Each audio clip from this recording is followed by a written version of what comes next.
Alright mga lods, no?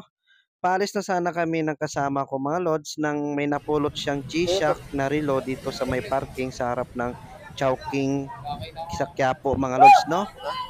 Kaya ang ginawa ko lang mga lods ay iniwan ko na lang Saan dito galing? sa may parking boy na sinabi ko sa kanya na siya na lang ang magbalik doon sa may-ari, no? Pag bumalik yun mga lods. Saan ba yung nakabalikan to? Mahal ba to? Nakita mo dyan?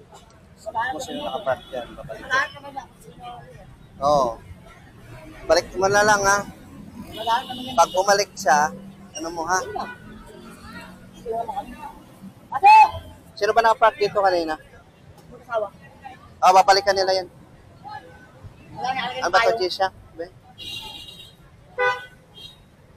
G-Shock pa naman to.